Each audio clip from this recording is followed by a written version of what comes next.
The council chamber was enormous, built to hold representatives from 40 different species. Taman sat in the human section, which was noticeably smaller than the others. His dark suit was pressed perfectly. His smile never wavered, even as Counselor Marathis insulted his species for the third time that hour. "Your kind is weak." Marathis clicked through his mandibles. The insectoid alien towered over the table, his forearms gesturing wildly. "You come to us begging for scraps. You have nothing to offer the great galactic community." Taman nodded politely. "We understand the Council's concerns. Humanity is new here. We're still learning the proper ways." Beside Marathis, Chairman Vrix watched with his cold reptilian eyes. He was ancient by human standards, having led the Council for over 200 years. His scales were a deep purple, and when he spoke, everyone listened. Ambassador Taman Vrix said slowly, "We have reviewed your latest proposal. The Council finds it ... insufficient." "I see." Taman's smile remained gentle. "May I ask what changes the Council would like?" "The asteroid belt in the Kepler 442 system. You will surrender all claims to it."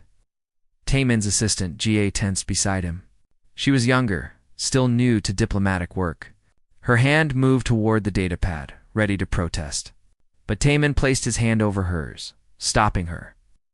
"The belt we discovered 6 months ago?" Taman asked. "Yes. The Council has decided it falls within traditional territories." Ga couldn't stay quiet. "But there were no claims on that system before we arrived. We filed the proper paperwork." "We followed every rule," Gataman said softly. She stopped immediately. He turned back to Vrix. "Of course, Chairman. We want to be good neighbors. We'll withdraw our mining operations immediately." Marathis laughed, a horrible clicking sound. "Just like that. Do you have no pride?" "We have patience," Taman replied, "and we value peace above pride."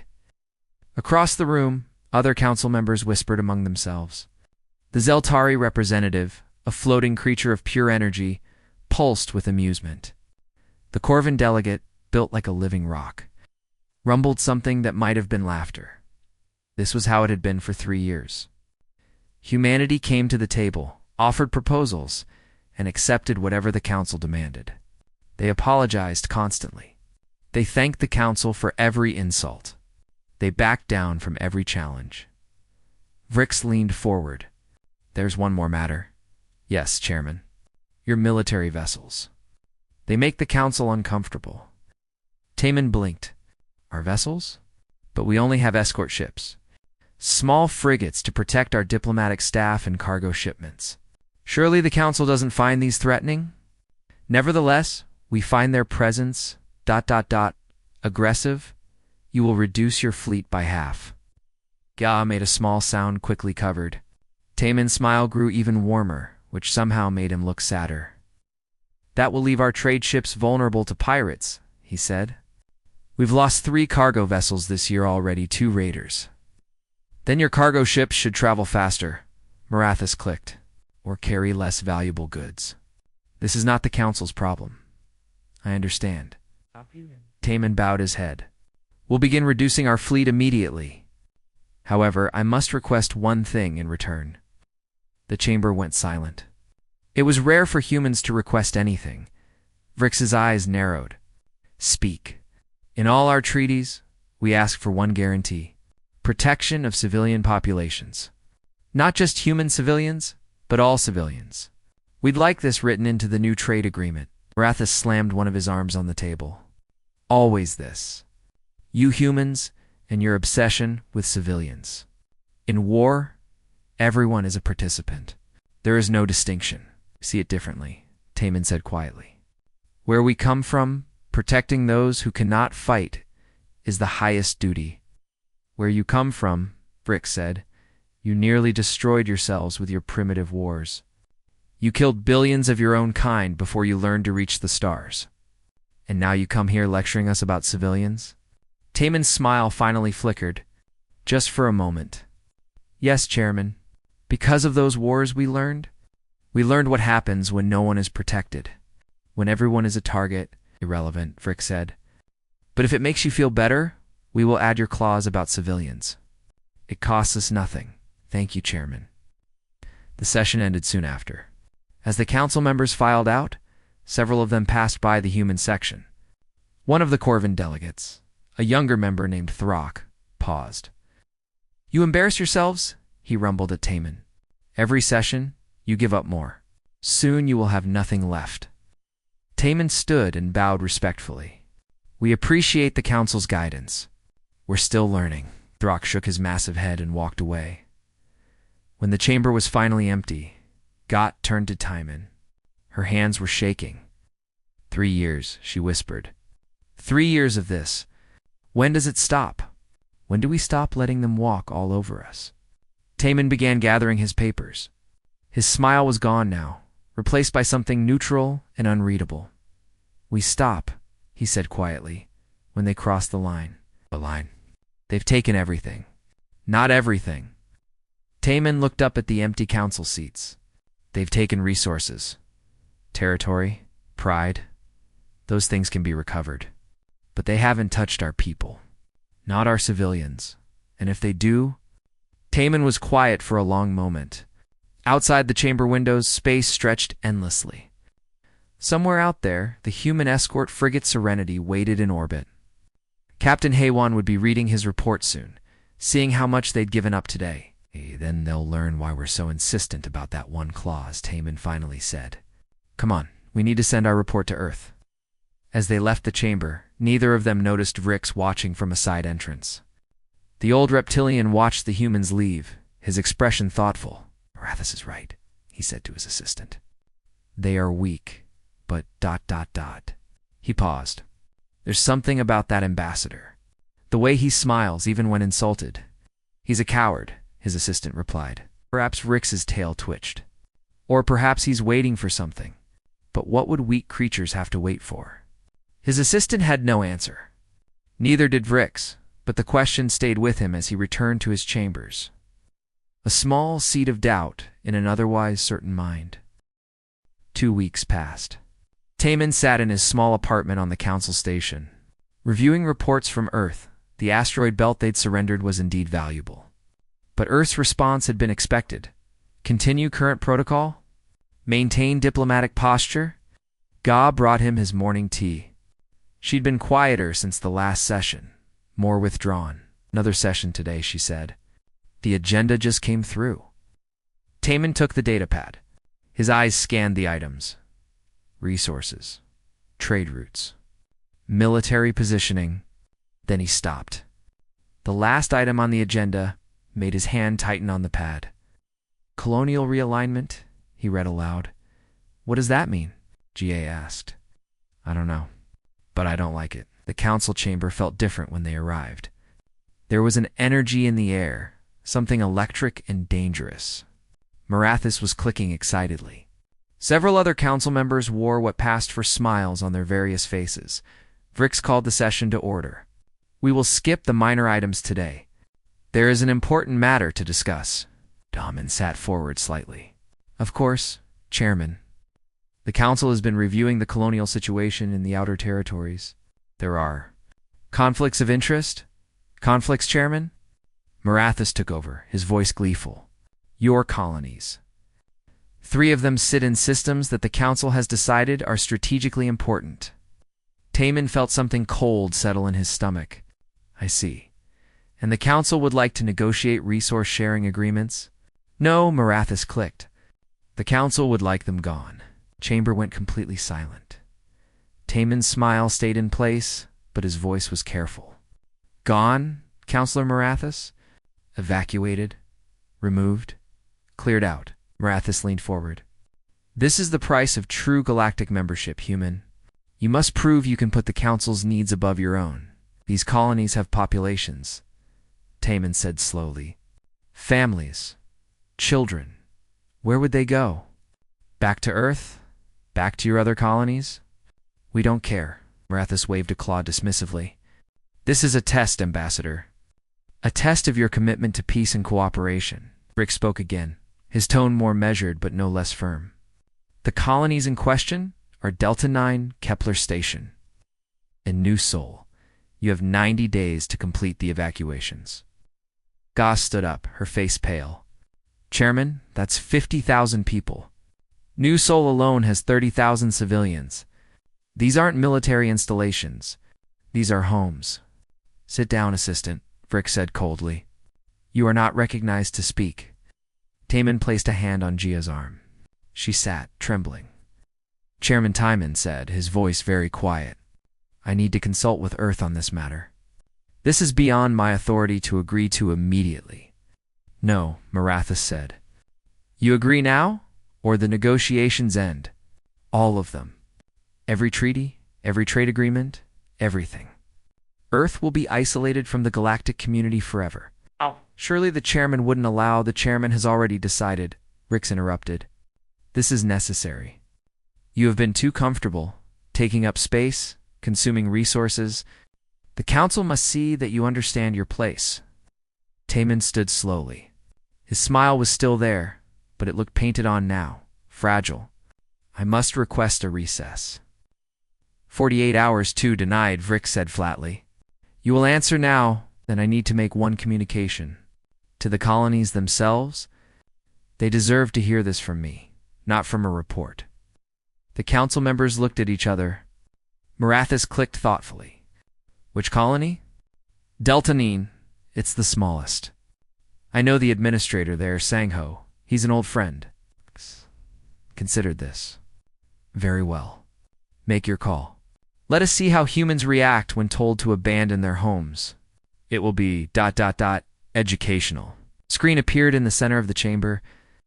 Taman walked to the communications console, his movements slow and deliberate. His hands were steady as he entered the coordinates for Delta-9. The connection took a moment. Then Sangho's face appeared on screen. He was a middle-aged man with kind eyes and gray hair at his temples. Behind him, Taman could see a simple office with children's drawings on the wall. Ambassador. Sangho smiled warmly. This is unexpected. Is everything? He stopped, seeing Taman's face. What's wrong? Sangho. Taman's voice was level. I need to ask you some questions. Please answer precisely. The administrator's smile faded. Of course, current population of Deltanine? 15,237 as of this morning's census. Any council species currently present? Any aliens on the colony for any reason? Sangho frowned, confused. No, we haven't had any alien visitors in months. Just us. Why? Taman nodded slowly. Confirm no council species personnel within the colony perimeter. Yes, confirmed. Taman, what's going on? Behind Taman, the council members watched with interest. They expected tears, begging, perhaps anger. But what they saw instead was Taman's shoulders straightening, his head lifting slightly. One more question. Sangho.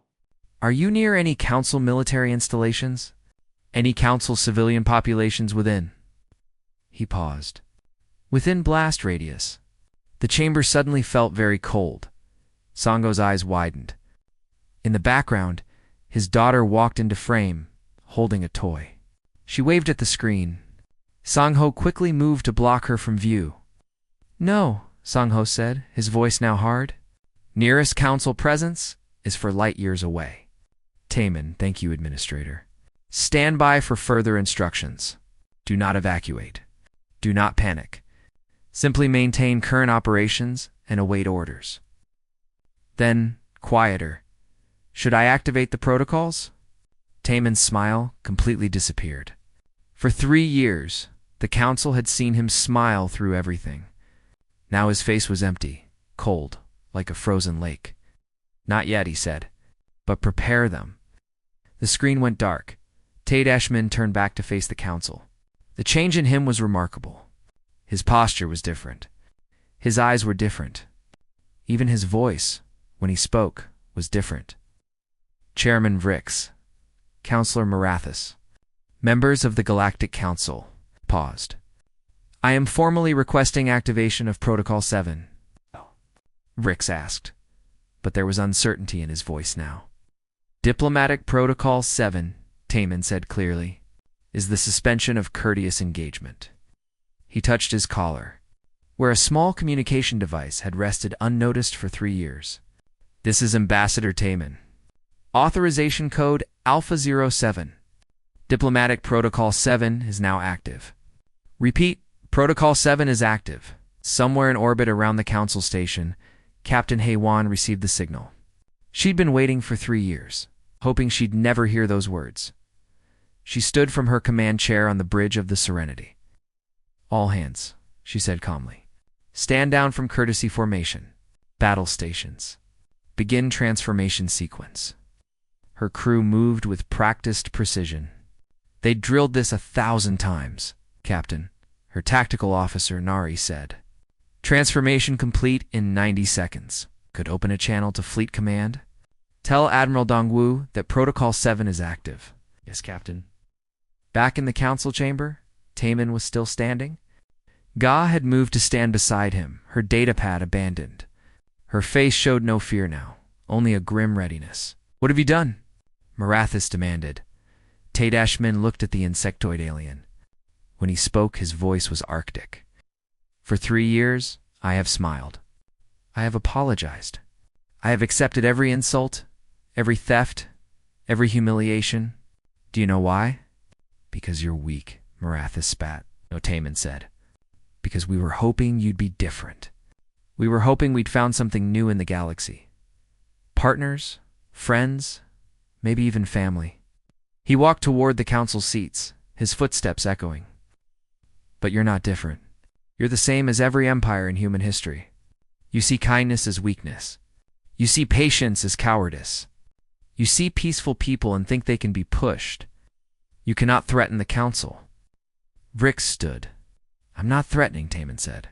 "I'm informing you. You crossed the line. The only line we ever drew."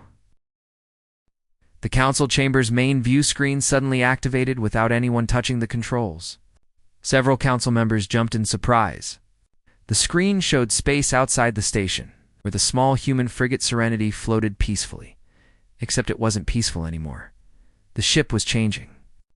Sections of hull that looked like smooth plating were sliding apart, revealing weapon batteries underneath. What appeared to be cargo pods rotated to show missile launchers. The graceful curves of the diplomatic vessel's design folded outward. The ship nearly doubled in size. Heavy armor plating locked into place. Massive gun turrets extended from hidden compartments. The running lights switched from gentle white to aggressive red dot. In less than 2 minutes, the diplomatic escort had transformed into a warship. "Impossible," Vrix whispered.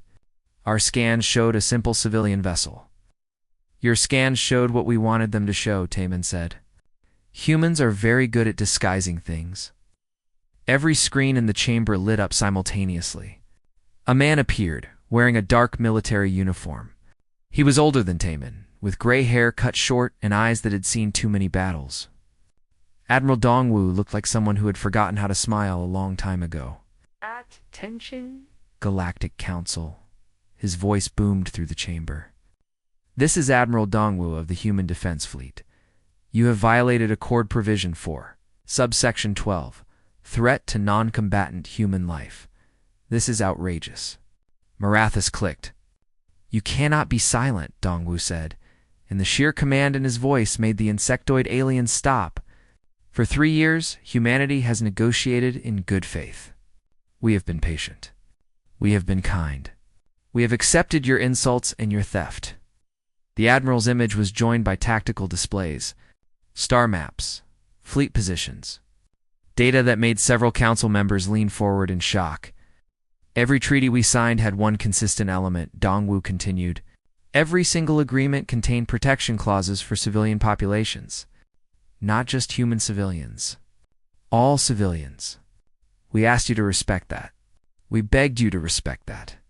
And you laughed at us." Vrix finally found his voice. "We agreed to your civilian clauses. They're in the treaties." "And then you ordered us to evacuate 50,000 people from their homes," Taemin said quietly. "You ordered us to uproot families, children, people who have lived on those colonies for a generation. That is a threat to civilians, Chairman. That is the line you crossed." On the view screen, Admiral Dongwu gestured to someone off-screen. A new face appeared beside his. This was Yoon-hee, and she looked like someone who spent her life in shadows and secrets.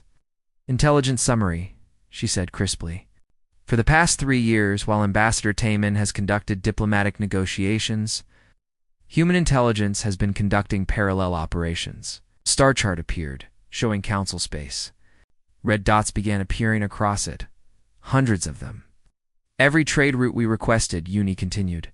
Every peaceful exploration mission we announced. Every research station we established. All of them had secondary purposes. The red dots connected with lines, forming a network. We mapped your territories. We identified your military installations. We located your command centers. We found your supply depots. We cataloged your weaknesses. Marathis tried to stand. You were spying. This is an act of war. No, Uni said. This is an act of preparation. Because we learned something from our own history counselor. We learned that peaceful species who don't prepare for war become extinct species. More data flooded the screens. Council military codes. Communication frequencies. Fleet deployment schedules. Information that should have been impossible for humans to obtain. The asteroid belts, we surrendered. Yoonhee smiled, and it wasn't a nice smile. Already mined out. We took what we needed 6 months before we told you about them. The trade routes we gave up? We had 3 better alternatives mapped within weeks. The military reduction you demanded? Those ships were old models we wanted to retire anyway. Every concession was theater. Every surrender was strategy. Brix's claws scraped against his seat. You lied to us. You deceived us. We negotiated, Taman corrected. We never lied. We simply didn't tell you everything. Just like you didn't tell us everything. Admiral Dongwu's image grew larger. But there was one thing we were honest about. One thing we never deceived you about. Our protection of civilians, that was real. That was the line. A new figure appeared on screen. Commander Haiyan Wu wore the black uniform of Special Operations. His face was scarred, and his eyes were hard. While the council was laughing at our diplomats, Haiyan Wu said, "My teams were working. The research stations you thought were harmless? They were forward operating bases. The civilian transport ships you saw? Half of them were troop carriers." He brought up images, what looked like simple research facilities transforming, just like the Serenity had. Hidden hangar bays opening. Weapon emplacements rising from underground. Every human presence in council space was dual purpose, Haiyan Wu continued. We hoped we'd never need the second purpose. We really did. But we prepared anyway. Taman walked to the center of the chamber. All the council members were staring at him now, seeing him differently. The smiling diplomat was gone. In his place stood something colder, harder. Do you know what humans are really good at? Taman asked. Not peace. We wish we were good at peace. We've tried for thousands of years. He gestured to the screens, showing Earth's military deployments. What we're good at is war. It's in our history, our culture, our evolution. We spent 10,000 years fighting each other. We developed weapons that could destroy our entire planet. We created strategies and tactics that killed billions. And then we finally grew up, he continued. We finally learned to stop fighting ourselves. We reached the stars, hoping to find others who would also evolve past violence. We came to you wanting friends. His voice grew softer, sadder. We came to you with courtesy because we were hoping you'd be better than us, better than our violent past. We were hoping we'd found something worth being peaceful for. Ga stepped forward. We gave you 3 years. 3 years of patience. 3 years of kindness. 3 years of hope. And you mistook it for weakness, Taman finished. On the view screen, Admiral Dongwu stood. Behind him, dozens of other human military officers appeared. They wore different uniforms from different branches, different specialties. But they all had the same expression, grim determination. The council has a choice to make, Dongwu said. You can rescind your evacuation order. You can issue a formal apology. You can sit down and negotiate a real treaty, one that actually respects civilian populations across all species. He paused, letting that sink in, or we can show you what humanity looks like when courtesy mode is turned off completely. You cannot threaten the entire council. Frick stood, his scales flushed dark with anger. We have armies, fleets. We have controlled this galaxy for 1,000 years. And we conquered an entire planet in less than that, Taman said quietly. Do you know how many nations Earth had before we unified? 195. Do you know how we unified them? Not through peace. He walked closer to Vrix. We learned war from fighting ourselves. The best teachers are the ones who teach you how to survive against enemies who think exactly like you do. The view screen changed again. This time it showed something that made the council gasp. Warships, dozens of them, then hundreds. All in stealth, all hidden throughout council space. The coordinates appeared on the map, showing human military vessels near every major council world. They'd been there the entire time. 3 years, Admiral Dongwu said. We've been here for 3 years. Watching, waiting, hoping you'd prove us wrong. Hoping we'd found allies instead of just another empire, Taman added. Na-RI. The tactical officer on the Serenity spoke for the first time.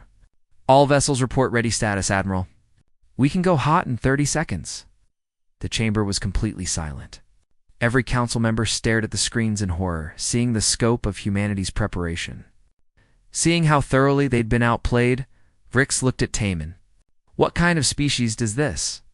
Plans for war while speaking of peace? Taman met his eyes. The kind that has learned from experience. The kind that remembers every time peaceful people weren't prepared. The kind that will never let it happen again. Admiral Dongwu's image filled every screen in the council chamber. He looked tired, like a man who'd carried a heavy burden for too long and was finally setting it down. Let me tell you a story, he said. A history lesson about humanity. The screens changed to show Earth, the blue and green planets spinning slowly. 10,000 years ago, humans lived in small tribes. We fought over territory, resources, mates. We killed each other with rocks and sticks. We were good at it. Very good. Images flowed across the screens. Ancient battles. Medieval sieges. Modern wars. We developed swords, then bows, then guns, then bombs. Each generation created better ways to kill. We fought wars that lasted decades. We fought wars that killed millions. We created weapons that could end all life on our planet. Vrix watched, his reptilian face unreadable. Other council members shifted uncomfortably. And then, Dongwu continued, we finally stopped. Not because we became peaceful. Not because we evolved past violence. We stopped because we looked at what we'd done to ourselves and were horrified. The screen showed ruined cities, memorials, graves. We had a choice. Destroy ourselves completely or learn to work together. We chose to work together, but we never forgot the lessons we learned. He leaned forward, his expression intense. The most important lesson. Kind people who can't defend themselves get destroyed. Peaceful civilizations who trust everyone get conquered. Gentle species who don't prepare for war become extinct. Yoon-hee appeared beside the Admiral again. So when we reached the stars and found the council, we made a decision. We would be kind. We would be patient. We would try peace first. But we would also be ready, she continued. Ready for the moment when kindness was mistaken for weakness. She pulled up more intelligence data. The day we first made contact with the council, we began gathering information. Every diplomatic meeting Ambassador Taman attended. We analyzed the council's body language, their political structures, their power dynamics. Taman spoke from the council floor. Every time I smiled through an insult, I was learning. Every time I accepted a bad deal, I was gathering data. Every time you thought I was weak, I was understanding you better. The trade agreements you forced us to accept? Yoon-hee pulled up documents. We used them to map your economic vulnerabilities, your supply chains, your dependencies. We know exactly which trade routes you need to survive. More data appeared. Complex economic models, prediction algorithms, the military reduction you demanded. It let us see how you react to perceived weakness. We learned that you push harder when you think someone is backing down. We learned that you don't stop until you're forced to stop. Rathis finally found his voice. You used us. You manipulated us. Noga said from beside Taman. You manipulated yourselves. We just responded to what you did. Every action we took was a reaction to council aggression. 3 years of diplomatic sessions showing how each council demand had been met with human compliance, followed by increased council aggression. You kept pushing because we kept yielding. You kept taking because we kept giving. You thought you'd found an easy target. The screen changed again. This time it showed human cyber warfare teams at work. Young people, sitting at computers, their faces focused. A new voice spoke. Biora appeared on screen. She was younger than the others, with bright eyes and a gentle smile. I lead the human cyber warfare division.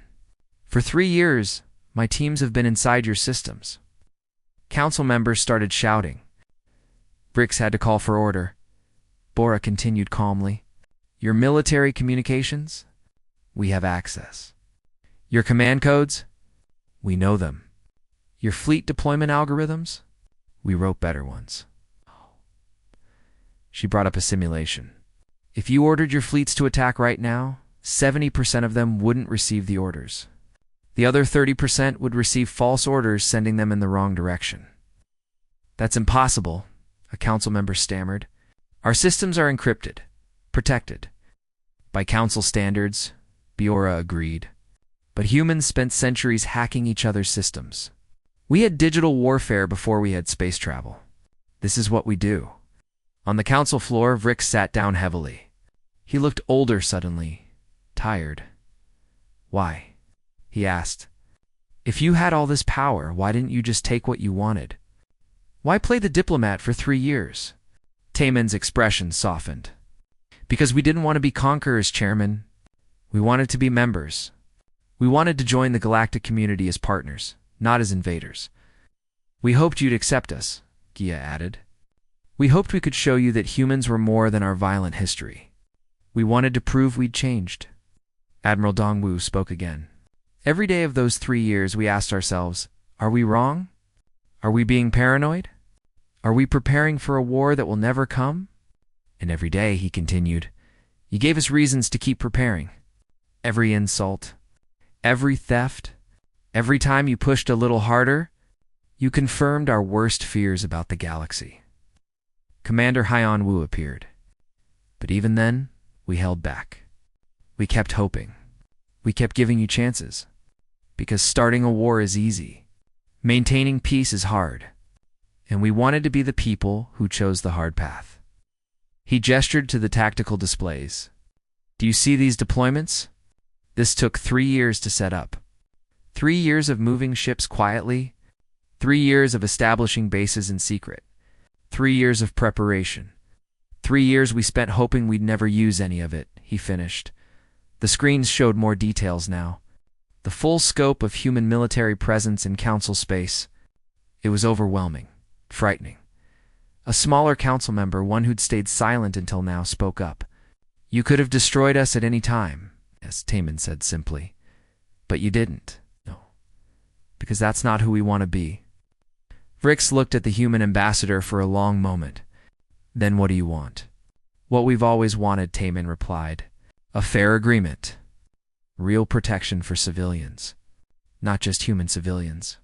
All civilians. Respect for sovereignty. Honest trade. The things we've been asking for since day one. The only difference, Admiral Dongwu added, is now you understand we're not asking from a position of weakness. President Kite appeared on screen. He was older than everyone else, with white hair and a grandfatherly face. But his eyes were sharp, missing nothing. I'm President of Earth, he said, and I authorized every action you've seen today. The ships, the bases, the intelligence operations. All of it. He paused, letting that register. I did this because history taught me a lesson. My grandfather lived through the last great war on Earth. He told me stories of what happens when good people are unprepared, when kind nations trust too much, when peaceful civilizations assume everyone else is peaceful too. His voice grew heavy with old pain. They get destroyed. They get conquered. They get erased. And nobody remembers them except his cautionary tales. So when we reached the stars, Kite continued, we made a promise. We would try peace. We would be kind. We would be patient. But we would never, ever be unprepared again. For 3 years, Ambassador Taman has been the face of that promise. Smiling, yielding, hoping. And for 3 years, the rest of us have been the insurance policy, the backup plan, the loaded gun hidden in the drawer. He looked directly at Vrix. We didn't want to draw that gun, Chairman. We really didn't. We wanted you to prove that the galaxy was different than human history, that alien civilizations had evolved past the brutality we knew, but you didn't prove that, Kite said sadly. You proved the opposite. You proved that power without accountability leads to abuse. That might makes right in your eyes. That the weak exist only to serve the strong, you proved, he finished. That humans still need to be ready for war, even when we hope for peace. The chamber was silent except for the hum of electronics. Then Vrix spoke, his voice quiet. What happens now? The question hung in the air like smoke. Vrix looked old and tired, his purple scales seeming duller than before. Around him, the other council members waited for an answer he probably didn't want to hear. Tadashmin walked slowly to the center of the chamber. His footsteps echoed in the silence. That depends on you, Chairman, he said. Right now, humanity has 47 warships positioned around this station. We have hundreds more throughout Council space. We have control of your communication networks. We have your military codes. We have everything we need to fight a war. He paused, looking at each council member in turn. But we don't want a war. We never did. On the view screen, Admiral Dongwu nodded. Captain Hay-1. Status report. Captain Hay-1 appeared, standing on the bridge of the Serenity. All weapon systems charged and ready, Admiral. Targeting solutions locked. Fleet reports ready status across all theaters. Time to full engagement? 30 seconds, sir. Dongwu looked at the council. 30 seconds. That's how long it would take for us to start a war that would end the council as you know it. Marathis tried to stand, his mandibles clicking furiously. You cannot threaten, sit down. The words came from Taman, and they were so cold that the insectoid alien actually obeyed. You lost the right to be outraged when you threatened 50,000 civilians. Taman pulled up a document on the main screen. This is the new treaty. It has been written by human legal experts, reviewed by human military commanders, and approved by human political leaders. The text appeared in the air, holographic and clear. Council members leaned forward to read it. Section 1, Taman read aloud. Protection of civilian populations. No council member may threaten harm or forcibly relocate civilian populations of any species for any reason. Violations result in immediate military response. Section 2, Territorial sovereignty. All current human colonies are recognized as permanent. No future claims may be made on systems with established human presence. Section 3, Fair trade. Resource agreements must benefit all parties equally. No forced concessions. No exploitative terms. He looked up. There's more, much more. But those are the important parts. Vrix read through the document, his claws tracing the words. This is more than fair. This protects everyone, not just humans. Yes, Taman said, because we meant what we said about protecting all civilians. Not just ours. All of them. This treaty actually gives some species more rights than they currently have under council law. Another council member observed. G-Ah stepped forward. Because we remember what it's like to be the weak ones. We remember being scattered tribes that could be pushed around by larger powers. We don't want that for anyone, Admiral Dongwu spoke from the screen. But make no mistake. If any species violates these protections, humanity will respond. This isn't a request. This isn't a negotiation. This is the new reality. Marethas finally found his voice, though it was quieter than before. And if we refuse, President Chite answered, then you'll see what happens when humanity stops pretending to be diplomatic. When we stop smiling, when we use everything we've learned from 10,000 years of warfare, leaned forward. Do you really want to find out what humans can do when we're not trying to be nice anymore? The silence was answer enough. Vrix looked at the treaty again. Then he looked at Taman. You had this plan from the beginning. No, Taman said. We had it prepared. There's a difference. We hoped we'd never need it. We hoped you'd accept us as partners without needing threats. But you were ready. Always. We learned that lesson too well to ever forget it. Vrix's tail twitched, a sign of deep thought in his species. If we sign this, if we accept these terms, will you withdraw your military forces? No, Admiral Dongwu said flatly. Those forces will remain in place, but they'll return to courtesy formation, hidden, quiet, watching, always watching, Commander Haiyan Wu added, because trust must be earned, and you've lost ours. Vrix looked around the chamber at the other council members. Some looked angry. Some looked scared. Most looked defeated. I need to consult with the council, he said. You have 1 hour, Taman replied. After that, we'll assume you've chosen war. The council members filed out quickly, leaving the humans alone in the chamber. The screen still showed the human fleet, weapons ready, waiting. G-Ah sat down heavily. Do you think they'll sign? They'll sign, Taman said. They're not stupid. They know they can't win. And if they try anyway. Taman was quiet for a moment. Then he said, Then we show them why humanity survived when so many of our own civilizations didn't. 53 minutes later, the council returned. Vrix looked older, as if the weight of the decision had aged him years in less than an hour. We will sign, he said quietly. On one condition? No conditions, Admiral Dongwu said immediately. Please? Vrix raised a claw. Just a question. Once we sign this treaty and follow these terms, will humanity keep pretending to be weak? Will you keep hiding your strength? Taman considered this. Then he smiled. It was genuine this time, warm and real. Yes, he said. We'll go back to being polite, back to being courteous, back to smiling and yielding on small things. Why? Marathas asked, genuinely confused. Because that's who we want to be, Guy answered. Strong enough that we don't need to prove it. Powerful enough that we can choose kindness. But now you'll know, Taman continued. Now the whole galaxy will know. The courtesy is a choice. The patience is a strategy. The kindness is a decision we make every single day. Biora appeared on screen, her gentle smile back in place. We're the people who built weapons that could destroy planets, then chose not to use them. We're the species that learned to wage total war, then decided to pursue total peace instead. But the weapons are still there, she said. The knowledge is still there. The capability is still there. We just choose to keep them in reserve. President Kide stood, ready to sign the treaty. This is humanity's gift to the galaxy. We will be kind. We will be patient. We will help civilizations grow and prosper.